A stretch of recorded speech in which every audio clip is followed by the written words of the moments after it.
السلام علیکم۔ سوکنوں کا دلچسپ واقعہ۔ ایک تاجر کی بیوی تھی، اللہ تعالیٰ نے اسے نیک بھی بنایا تھا اور حسن و جمال بھی دیا تھا۔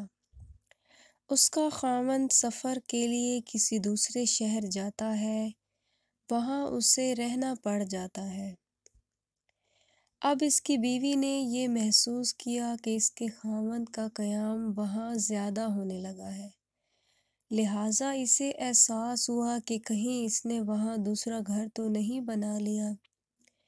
چنانچہ اس نے اپنی اعتماد والی ایک خادمہ سے کہا کہ تم اس کے پیچھے جاؤ اور دوسرے شہر میں جہاں رہتا ہے وہاں ہمسایوں سے جا کر معلومات حاصل کرو۔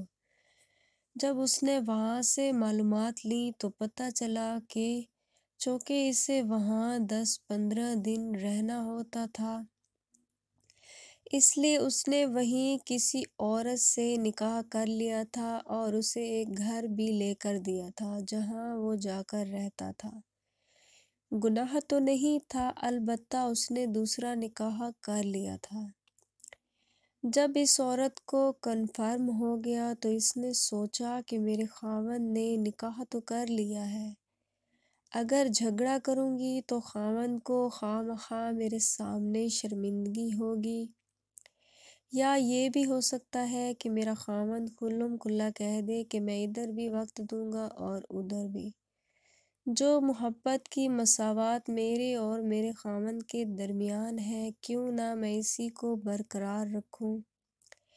یہ سوچ کر اس نے پردہ رکھنے کا ارادہ کر لیا، چنانچہ وہ اپنے خاوند کے ساتھ اسی محبت کے ساتھ رہتی رہی، حالانکہ اسے یقین تھا کہ جب یہ دوسرے شہر میں کاروبار کے لیے جاتا ہے تو وہاں اس کی دوسری بیوی بھی موجود ہے۔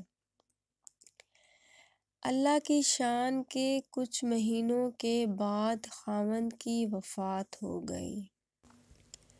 جب خاوند کی وفات ہوئی تو اس کا جتنا سرمایہ تھا وہ سارے کا سارا اسی بیوی کے پاس تھا۔ جب اس کی تدفین کا مرحلہ مکمل ہوا اور اس کی وراثت کی تقسیم کا وقت آیا تو اس بیوی نے اپنا حصہ بھی الگ کیا اور دوسری بیوی کا حصہ بھی الگ کر دیا، اور اسی عورت کو جس نے اس کو بتایا تھا کہ اس کا دوسرا نکاح بھی ہے، اس کو بڑی رازداری سے کہا کہ کسی کو پتہ بھی نہ چلے اور کوئی میرے خاوند کی بات بھی نہ کرے، لیکن اس کی وراثت میں اس بیوی کا شرعی حق ہے۔ مجھے قیامت کے دن اللہ تعالیٰ کے یہاں جواب دینا ہے، اس کا حق میں نہیں کھا سکتی، لہٰذا یہ پیسے لے جاؤ اور اس سے کہو کہ تمہارے خاوند کی میراث میں سے یہ تمہارا حصہ ہے، اسے وصول کر لو۔ وہ عورت وہ رقم لے کر خاتون کے پاس گئی، وہ کافی ساری رقم تھی۔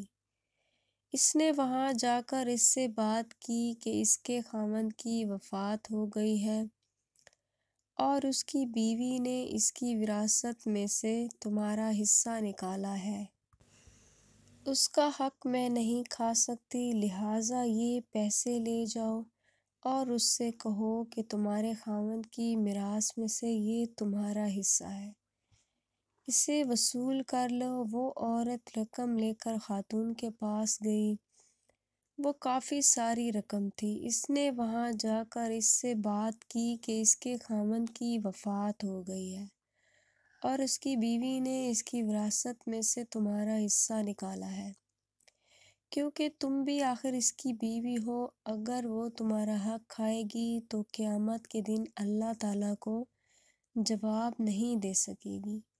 لوگوں کو تو پتہ نہیں مگر اللہ کو پتہ ہے، لہٰذا تم یہ اپنا حصہ وصول کر لو۔ اس عورت نے وہ رقم پکڑ کر کہا کہ اللہ اس کا بھلا کرے، وہ کتنی نیک عورت ہے، وہ کتنی اچھی عورت ہے جس نے میرا خیال رکھا۔ پھر اس نے کہا کہ تم یہ مال میری طرف سے لے جا کر اس عورت کو واپس کر دو۔ اس لیے کہ اس خاوند نے مرنے سے 1 ہفتہ پہلے مجھے طلاق دے دی تھی، اور اس طلاق کا پتہ یا مجھے ہے یا میرے اللہ کو ہے، لہٰذا اس وراثت میں میرا کوئی حصہ نہیں بنتا، یہ اسی کا حصہ ہے، لہٰذا اسے واپس کر دو۔ اسلام نے 4 شادیوں کی اجازت دی ہے، ٹھیک ہے۔ ہمارے معاشرے میں اگر ایسا واقعہ ہو جائے تو کیا کوئی سوچ سکتا ہے کہ کوئی عورت آج کے معاشرے کی ایثار اور قربانی کا ایسا جذبہ رکھتی ہوگی؟